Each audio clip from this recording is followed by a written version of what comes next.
Hello viewer, welcome back to our channel maths zone with PP. मैं संजीव कुमार आज आपको class 12 की समष्टि अर्थशास्त्र की चैप्टर 7 जो समग्र मांग, समग्र पूर्ति एवं संबंधित अवधारणाएं हैं उसकी मैं आज डिटेल जानकारी देता हूं। तो आइए स्टार्ट होते हैं अब। तो आज की क्लास में उपभोग फलन का रेखा चित्रीय प्रस्तुतिकरण से स्टार्ट करता हूं, जिसे हम diagrammatic presentation of consumption function कहते हैं। तो आइए इसके बारे में डिटेल जानकारी प्राप्त करते हैं। रेखा चित्रीय दृष्टि से जब उपभोग तथा आय से संबंधित आंकड़ों को ग्राफ पेपर पर अंकित किया जाता है तो हमें उपभोग फलन प्राप्त होता है, जैसा कि आपको इस ग्राफ में दिखाया गया है। तो आइए ग्राफ की जानकारी लेते हैं। तो यहाँ देखिए, ये ग्राफ में दिखाया गया एक्स एक्सिस पर इनकम रखा गया है, जिसे हम वाई से रिप्रेजेंट करते हैं, और वाई एक्सिस पर कंजम्पशन, जिसे सी से रिप्रेजेंट करते हैं। तो यहाँ पर वाई जो है यानी कि इनकम, इसके ग्राफ जो है ये 45 डिग्री के एंगल पर सीधी रेखा जाती है मूल बिंदु से, जबकि सी यानी कंजम्पशन की जो ग्राफ है वो आपकी 20 से जा रही है, 20 पॉइंट से ये कंजम्पशन की ग्राफ आ रही है। ये दोनों ग्राफ बी पॉइंट पर आकर मिलती है, जहां की इनकम भी 100 है और इसमें कंजम्पशन भी 100 है, यानी यहाँ पर दोनों बराबर है, इसलिए ये बी पॉइंट पर एक दूसरे को काट रही है। इसे ही हम ब्रेक इवन पॉइंट्स कहते हैं। जबकि डाटा ये दिए हुए हैं, इसी डाटा की ये ग्राफ बनी हुई है। जबकि y हमारी 0 है तो c 20 है, और जब y 50 है तो c 60 है। जब y हमारी 100 है तो c भी 100 है, और जब y हमारी 150 है तो c हमारी 140 है। तो इसी डाटा की ग्राफ यहाँ रिप्रेजेंट करी गई है। इसके अवलोकन में हम देखते हैं, C रेखा 20 से आरंभ होती है, जो C बराबर 20 को दर्शाती है। जब y बराबर 0, यह उपभोग का न्यूनतम स्तर है। आरंभ में C रेखा y से ऊपर है, यहाँ हम देख सकते हैं ये C रेखा y से ऊपर है, परंतु बाद में यह y रेखा से नीचे आ जाती है। ठीक है, यह व्यक्त करता है कि वह दर जिस पर C में वृद्धि होती है उस दर में कम है जिस पर y में वृद्धि होती है। अब C जो है, C रेखा बिंदु B पर y को काटती है। यह समविच्छेद बिंदु यानी ब्रेक इवन पॉइंट्स कहलाता है। इस बिंदु पर कुल उपभोग तथा कुल आय बराबर है, जो कि हमने यहाँ दिखाया, ये B पॉइंट पर है। अब समविच्छेद या समस्तर बिंदु वह बिंदु जहाँ कुल उपभोग और कुल आय के बराबर होता है, अथवा वह बिंदु जहाँ कुल बचत शून्य के बराबर होता है। ये दोनों बिंदुएं हमारी समविच्छेद बिंदु कहलाती। अब आइए आगे हम देखते हैं। तो यहाँ चित्र 7.3 में उपभोग y अक्ष पर तथा आय x अक्ष पर मापा गया है। वह रेखा को 45 डिग्री के कोण बना रही है तथा केंद्र बिंदु से गुजरती है। संदर्भ रेखा यानी लाइन ऑफ रेफरेंस के रूप में खींची गई है। यह उपभोग तथा आय के बीच समरूपता को दर्शाती है। अब दूसरी पॉइंट है, C रेखा उपभोग फलन को प्रस्तुत करती है, जो y के संबंध में C के व्यवहार को व्यक्त कर रही है। अब हम निम्नलिखित अवलोकनों पर ध्यान देंगे। जहाँ ये पहली पॉइंट है, C रेखा 20 y अक्ष पर से आरंभ होती है। यह उपभोग का न्यूनतम स्तर C का मूल्य y बराबर 0 है। जबकि दूसरी पॉइंट, C रेखा का ढलान बाएं से दाएं, नीचे से ऊपर की ओर है। यह रेखा व्यक्त करती है कि C y से प्रत्यक्ष रूप में संबंधित है। अधिक y के कारण C भी अधिक होता है। यद्यपि आरंभ में C रेखा y रेखा 45 डिग्री रेखा के ऊपर है, परंतु बाद में ये y रेखा के नीचे आ जाती है। इसका अर्थ यह है कि वह दर जिस पर C में वृद्धि होती है उस दर में कम है, जिस पर वाई में वृद्धि होती है। तो ये हमने ग्राफ से देखा, ये ऑब्जर्वेशन। अब हम आगे आते हैं, तो इसमें अब हम महत्वपूर्ण अवधारणाएं देखेंगे जिसे हम इम्पोर्टेंट कंसेप्ट्स बोलते हैं। तो आइए इसके अंतर्गत उपभोग वक्र से संबंधित अवलोकन है, तो इसे हम observation related to consumption curve कहते हैं। तो इसका पहला पॉइंट देखते हैं, स्वायत्त उपभोग अथवा उपभोग के न्यूनतम स्तर के कारण उपभोग वक्र धनात्मक वाई अक्ष से आरंभ होता है। दूसरी बात है कि उपभोग वक्र का ढलान धनात्मक होता है। तीसरी पॉइंट है, वह बिंदु जहाँ C बराबर Y होता है सम विच्छेद या समस्तर ब्रेक इवन पॉइंट्स कहलाता है। अब अगली पॉइंट, स्वायत्त उपभोग बनाम प्रेरित उपभोग, यानी कि autonomous consumption versus induced consumption हम देखेंगे। तो आइए स्वायत्त कंजम्पशन हम किसे कहते हैं उसकी जानकारी लेते हैं।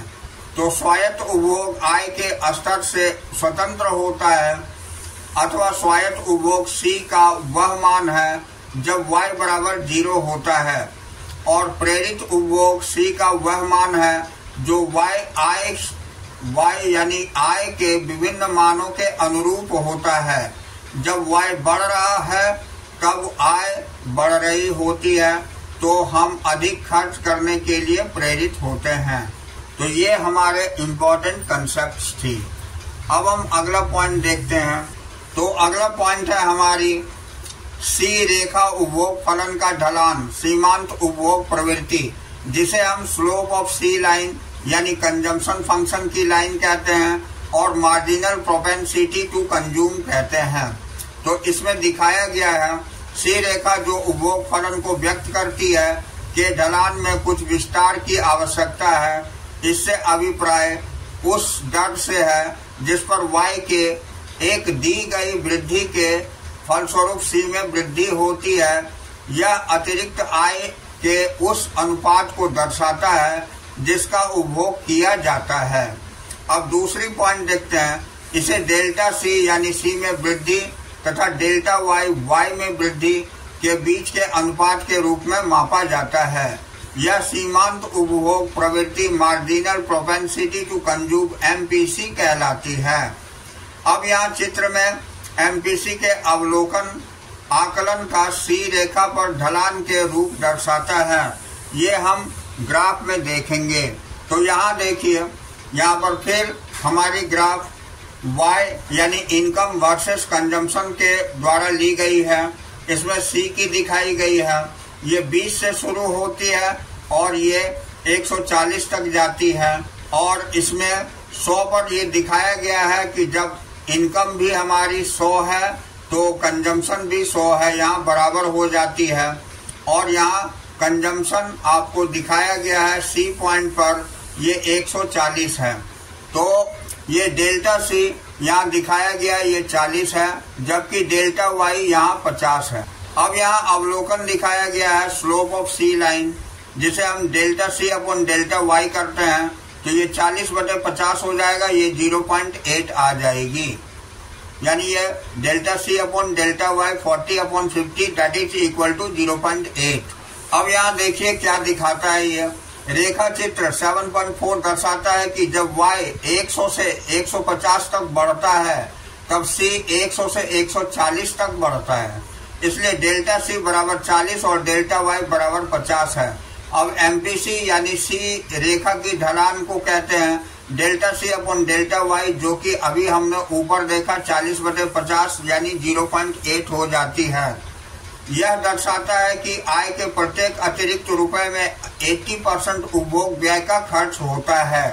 अब हम APC बनाम MPC देखेंगे, यानी APC वर्सेस MPC।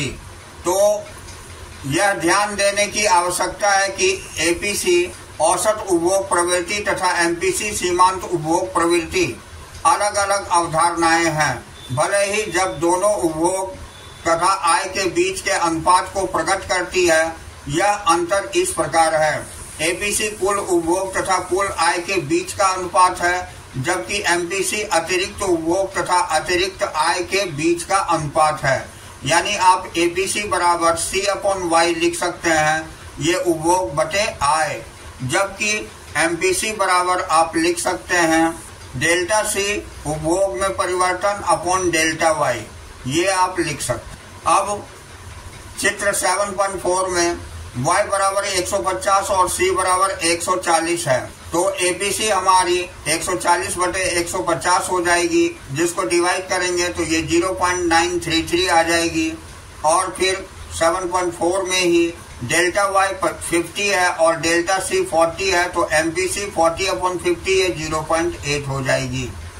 तो संक्षेप में एपीसी कुल आय के प्रति इकाई उपभोग को दर्शाती है, जबकि एमपीसी अतिरिक्त आय के प्रति इकाई उपभोग को दर्शाती है। तो यह सी फलन का ढलान एमपीसी द्वारा प्रकट किया जाता है, न कि एपीसी द्वारा, यानी slope of C function is indicated by MPC not by APC, ये हमें याद रखनी है। अब देखिए, अब हम देखते हैं एक सरल रेखीय सी फलन का ढलान, जैसा कि आपको चित्र 7.4 में स्थिर है, इसलिए एमपीसी स्थिर है, यानी slope of straight line C function as in figure 4 is constant, so the MPC is constant. अब यहाँ हम देखते हैं कि हम जानते हैं कि सरल रेखा का ढलान स्थिर होता है, इसलिए एक सरल रेखीय सी फलन, जैसा कि 7.4 चित्र में दिखाया गया है, सी फलन के स्थिर ढलान को व्यक्त करता है। इसका निहितार्थ है कि एमपीसी, जिसे सी रेखा या सी फलन के ढलान द्वारा दर्शाया जाता है, आय के सभी स्तरों के अनुरूप अवश्य ही स्थिर होना चाहिए। अब दूसरी पॉइंट है, ऐसे सी फलन को रेखीय या रैखिक उपभोग फलन यानी कि लीनियर कंजम्पशन फंक्शन कहा जाता है। यह बताता है कि हर बार जब y में वृद्धि होती है तो इसका अस्थिर अनुपात c में परिवर्तित हो जाएगा। अब नेक्स्ट पॉइंट, चित्र 7.4 में उपभोग फलन रैखिक है तथा एमपीसी बराबर 0.8 है, जो यह बताता है कि हर बार जब आय में वृद्धि होती है तो इसका 80% भाग उपभोग में परिवर्तित हो जाएगा।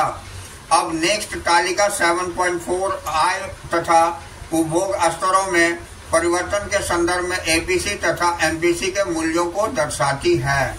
ये 7.46 तालिका है। यहाँ देखिए, इस तालिका में हम देखते हैं, यहाँ y दिया हुआ है और y यानी कि आय और c उपभोग दिया हुआ है। डेल्टा c उपभोग में परिवर्तन को कहते हैं, डेल्टा y आय में परिवर्तन को, और यहाँ एपीसी भी निकाली गई है और एमपीसी भी निकाली गई है। तो यहाँ देखिए, जब ये आय हमारी 0 होगी तो c 50 है, यानी कि उपभोग में परिवर्तन कुछ भी नहीं है, इसमें सारे नथिंग है। अगला, जब आय हमारी 50 हो जाती है और उपभोग 75 है तो ये उपभोग में परिवर्तन 25 हो जाती है, जबकि आय में परिवर्तन 50 का होता है और एपीसी 75/50 यानी कि 1.5 हो जाता है, जबकि एमपीसी 25/50 यानी 0.5 हो जाता है। अब नेक्स्ट हम देखेंगे, जब हमारी y 100 है और c भी 100 है तो उपभोग में परिवर्तन 25 होता है और आय में परिवर्तन 50 होता है, तो ये 100/100 एपीसी हो जाएगी, जो कि 1 के बराबर होगी, और एमपीसी यहाँ 25/50 यानी कि 0.5 होगी। अब नेक्स्ट अगला पॉइंट में हम देखेंगे कि जब हमारी y 200 होती है और उपभोग 150 हो जाती है तो उपभोग में परिवर्तन 50 का हो जाता है और आय में परिवर्तन 100 का दिखाया गया है। अब 150/200 ये एबीसी हो जाती है, जो कि 0.75 हो जाती है डिवाइड हो करके, और एमपीसी हमारी 50/100 जो 0.5 हो जाती है। तो यहाँ हम क्या देख रहे हैं, इस तरह से जो डाटा हमारी दी हुई है इसमें हम देख रहे हैं कि एपीसी वेरी कर रही है, अंतर हो रही है एपीसी में, जबकि एमपीसी में ये 0.5 ही आ रही है। हर जगह एमपीसी कांस्टेंट है, स्थिर है, इसी चीज को दर्शाया गया है। अब हम महत्वपूर्ण अवधारणाएं देखेंगे जिसे हम इम्पोर्टेंट कंसेप्ट्स बोलते हैं। तो एपीसी से संबंधित अवलोकन यानी ऑब्जर्वेशन रिलेटेड टू एपीसी। यहाँ एपीसी, जब एपीसी ग्रेटर देन 1 होगा तो C is greater than Y होगा।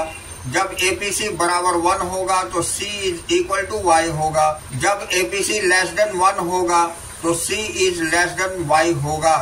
यानी कि APC आय में वृद्धि के साथ घटती है। सामान्यतः आय में वृद्धि होने पर लोगों की बचत करने की प्रवृत्ति अधिक होती है। अब APC कभी शून्य नहीं हो सकती क्योंकि C कभी शून्य नहीं होता है। ये APC से संबंधित अवलोकन थी। अब हम MPC से संबंधित अवलोकन देखते हैं, यानी कि ऑब्जर्वेशन रिलेटेड टू MPC।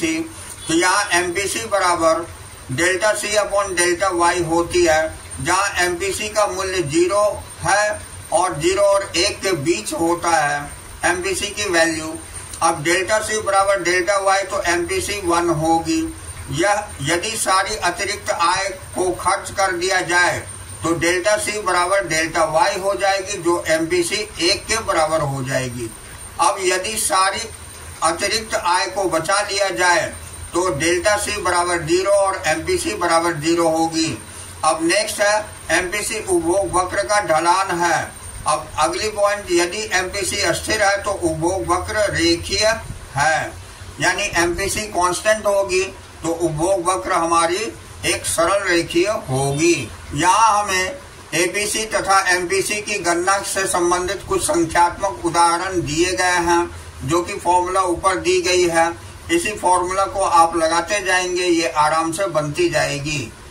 ठीक है, तो इस तरह ये एग्जाम्पल आप आसानी से कर सकते हैं। अगला पॉइंट हमारा C फलन का बीजगणितीय प्रस्तुतिकरण है, यानी algebraic representation of C function.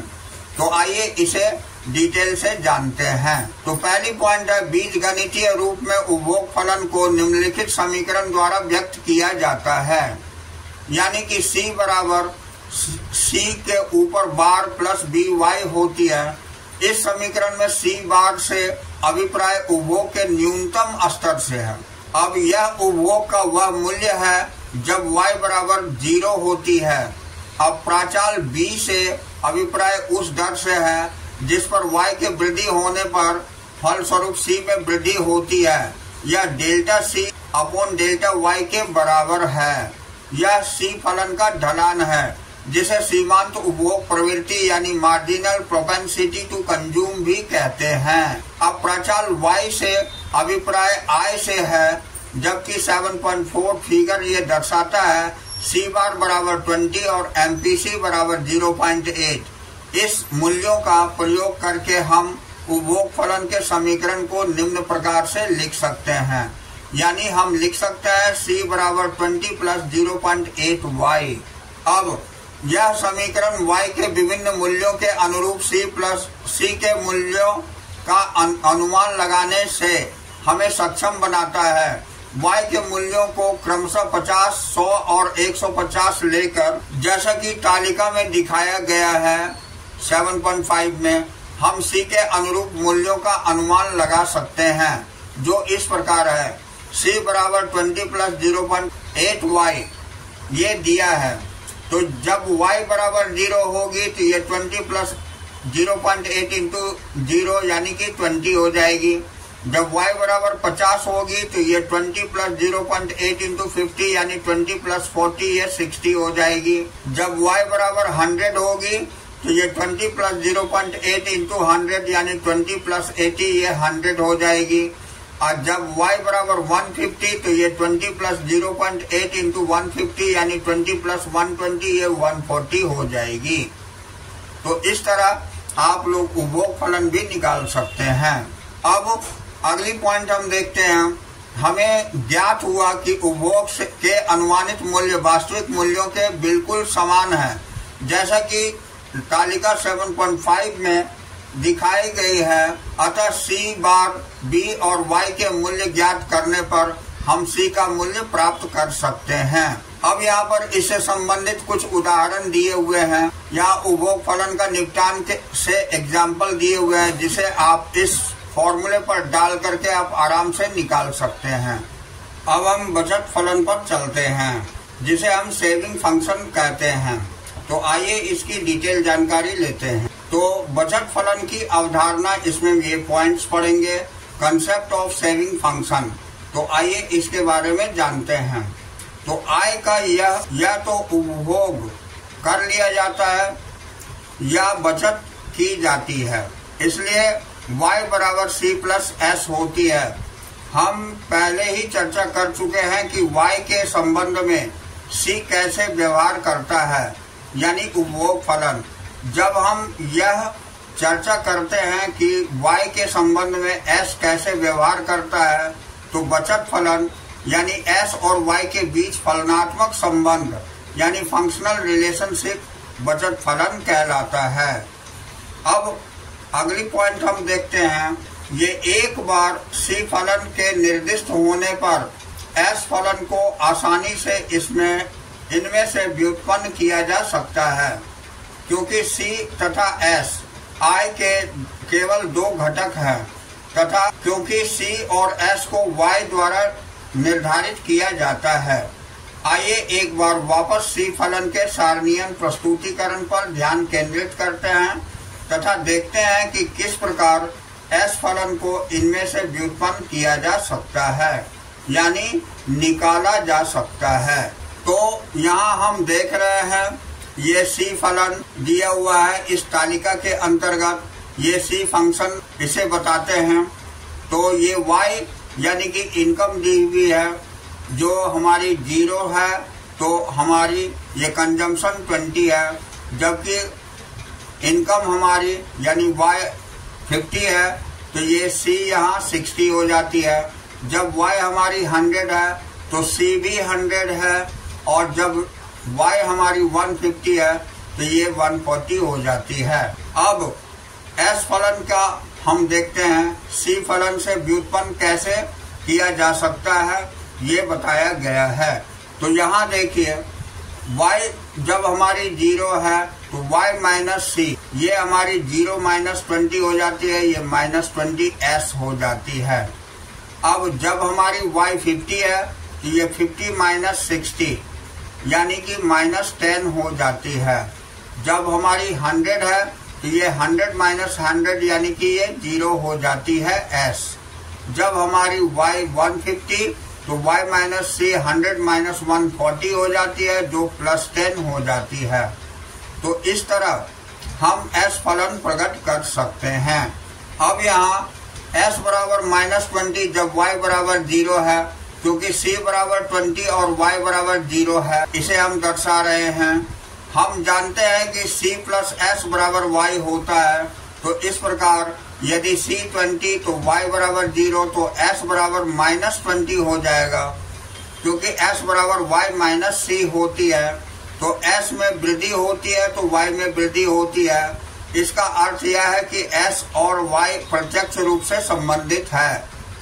अब हम यहाँ देखते हैं s y से कम रहता है तो y से अधिक नहीं हो सकता, क्योंकि s y का केवल एक भाग होता है। अब हम अगला पॉइंट बचत फलन का रेखा चित्रीय प्रस्तुतीकरण देखते हैं, जिसे हम diagrammatic presentation of saving function कहते हैं। तो आइए इसके बारे में डिटेल जानकारी प्राप्त करते हैं। यहाँ हम चित्र में देखते हैं। तो यहाँ देखिए चित्र में दिखाया गया है s फलन का रेखा चित्रीय प्रस्तुतीकरण प्रकट करता है। यह तालिका 7.7 दिए आंकड़े समूह का प्रयोग करके खींचा गया है, यानी ये डाटा सेट ये दिया हुआ है। जब y हमारी 0 है तो ये माइनस 20 है, और जब y हमारी 50 है तो ये माइनस 10 है, और जब 100 है तो ये 0 है, और जब ये 150 है तो ये 10 है। ऊपर की तालिका से ली गई है। अब यहाँ हम ग्राफ में देखते हैं, ये हमारी x एक्सिस है। इसमें पहली पॉइंट ये y जब 0 होगी तो ये s हमारी माइनस 20 पर है। जब यहाँ पर y हमारी 50 होगी तो ये माइनस 10 पर आएगी, और जब हमारी 100 होगी तो ये 0 पर आ जाएगी, और उसके बाद जब ये 150 होगी तो ये 10 पर चली आएगी। तो ये लाइन हमारी s की हो जाती है। तो यही ग्राफ में दिखाया गया है। अब ग्राफ से हमें क्या रिप्रेजेंट होती है ये हम यहाँ देखते हैं। यहाँ चित्र 7.5 में बचत को y अक्ष और I को x अक्ष पर मापा गया है और S रेखा बचत फलन को प्रस्तुत करती है जो y के संबंध में S के व्यवहार को प्रकट करती है। यह अग्रलिखित अवलोकन प्रदान करती है जैसा कि नीचे दिए गए हैं। अब यहाँ देखिए, S रेखा -20 y अक्ष पर से आरंभ होती है। जब S के मूल्य को व्यक्त करती है तो y 0 हो जाती है। अब नोट करें, S बराबर -20 क्योंकि C बराबर 20 है और y बराबर 0 है, इसलिए ये -20 हो जाती है। अब यहाँ S रेखा का ढलान बाएं से दाएं, नीचे से ऊपर की ओर है। यह रेखा व्यक्त करती है कि S और y प्रत्यक्ष रूप से संबंधित है, अतः अधिक y के कारण S भी अधिक होता है। यानी S रेखा x अक्ष को काटती है जब y बराबर 0, y बराबर 100 होती है। यह दर्शाती है कि S बराबर 0 है जब y बराबर 100। यहाँ उपभोग आय के अवश्य बराबर होगा, अतः S बराबर 0 तो y बराबर 100। S ऋणात्मक है तो y लेस देन 100 होगी और S धनात्मक है जब y ग्रेटर देन 100 होगी। अब हम महत्वपूर्ण अवधारणाएं देखते हैं। तो यहाँ हमारी ये महत्वपूर्ण अवधारणाएं हैं जिसे हम इम्पोर्टेंट कंसेप्ट्स बोलते हैं। तो आइए इसकी जानकारी लेते हैं। बचत वक्र से संबंधित अवलोकन यानी observation related to saving curve. बचत वक्र ऋणात्मक y अक्ष से आरंभ होता है क्योंकि जब C is greater than y है तो S ऋणात्मक यानी नकारात्मक है। अब दूसरी पॉइंट है कि बचत वक्र का ढलान धनात्मक है यानी y में वृद्धि होने पर S में वृद्धि होती है। तीसरी पॉइंट है सम विच्छेद बिंदु पर S बराबर 0, अर्थात जब C बराबर y होती है तो S बराबर 0 होती है। अब सम विच्छेद बिंदु के पश्चात बचत धनात्मक हो जाती है। ये चीज यहाँ दिखाई गई है ग्राफ में भी। अब हम स्वायत्त बचत बनाम प्रेरित बचत देखते हैं जिसे हम autonomous saving versus induced saving कहते हैं।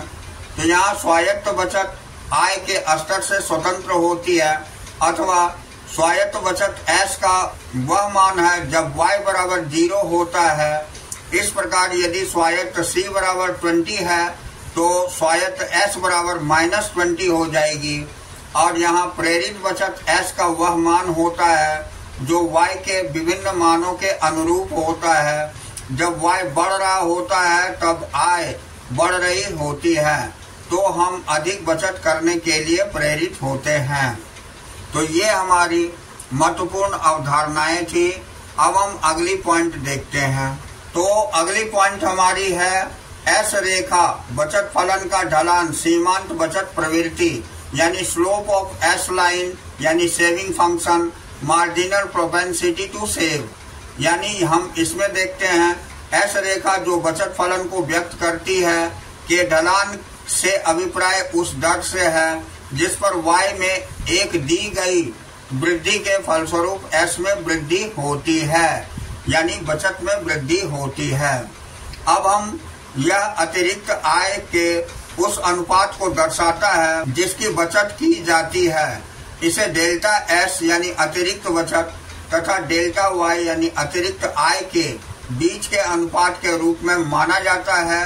यह सीमांत बचत प्रवृत्ति जिसे हम marginal propensity to save MPS कहलाती है। अब MPS के आकलन को S रेखा या S फलन के ढलान के रूप में दर्शाते हैं। ये हम ग्राफ में देखते हैं। तो यहाँ देखिए, यहाँ ग्राफ में दिखाई गई है, ये ऊपर की दी हुई ग्राफ है। ये ऊपर के ग्राफ से अवलोकित होती है। इस ग्राफ में S बराबर ये जो दी हुई है, यहाँ पर जो डिफरेंस दी गई है जो कि हमारी S 0 थी, 0 पर होने से जो ऊपर की धनात्मक होती है वो डेल्टा S बराबर 10 है, और जबकि ये आपको डेल्टा Y यहाँ 50 है। तो इस तरह स्लोप ऑफ S लाइन अगर हम निकालना चाहें delta S upon delta Y कर देंगे तो 10/50 यानी 0.2 हो जाएगी। चित्र 7.6 ये दर्शाता है कि y जब 100 से 150 तक बढ़ता है तो s 0 से 10 तक बढ़ती है, इसलिए डेल्टा s 10 है तो डेल्टा y 50 है।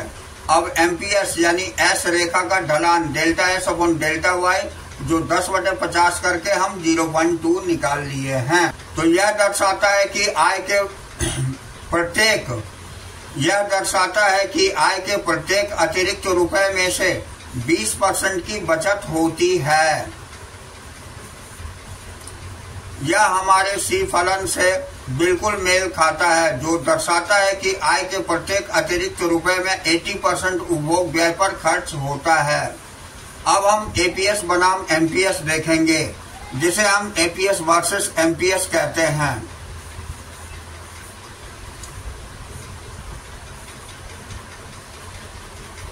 तो यहां देख रहे हैं एपीएस औसत बचत प्रवृत्ति यानी एमपीएस सीमांत बचत प्रवृत्ति, यही कहलाती है एपीएस और एमपीएस।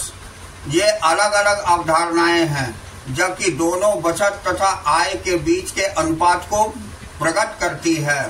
अब यहाँ एपीएस है, कुल बचत तथा कुल आय के बीच का अनुपात है, जबकि एमपीएस जो है अतिरिक्त बचत और अतिरिक्त आय के बीच का अनुपात है। यानी कि एपीएस बराबर हम कह सकते हैं S अपॉन वाई, जिसे हम बचत बटे आय कह सकते हैं, और एमपीएस हम कह सकते हैं delta S upon delta Y, जिसे बचत में परिवर्तन बटे आय में परिवर्तन कह सकते हैं।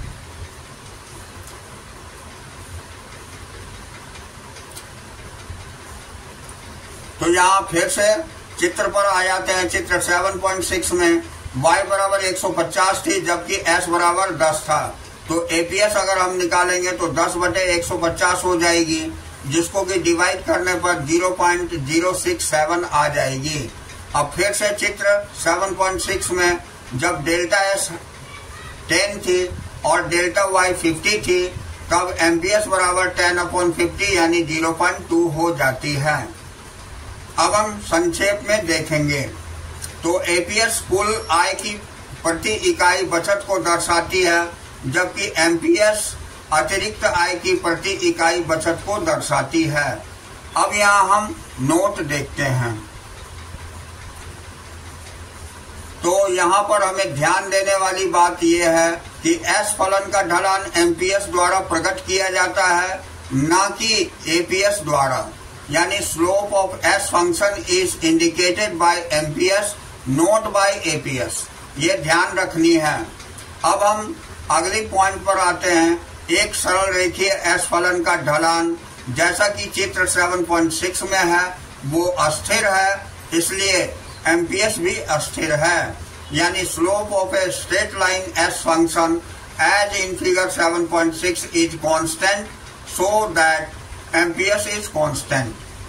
यानी यहाँ हम देखते हैं एक सरल रेखा का ढलान स्थिर होता है, इसलिए एक सरल रेखीय एस फलन, जैसा कि चित्र 7.6 में व्यक्त किया जाता है कि इसका ढलान अस्थिर है।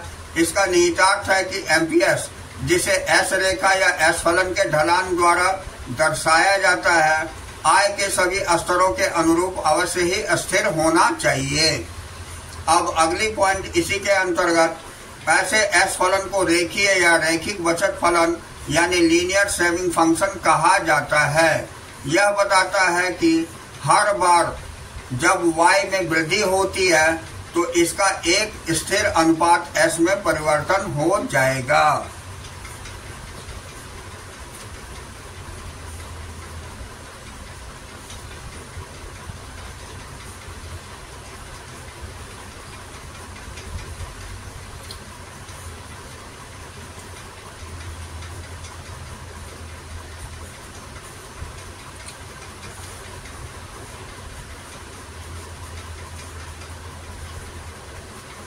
तो आज की क्लास मैं यहीं ओवर करता हूं। अगले दिन फिर हम अगली पॉइंट से लेकर चलेंगे इसी चैप्टर 7 की, जिसे अगले क्लास में फिनिश करेंगे। तो that's all for today. We will meet again on the next class.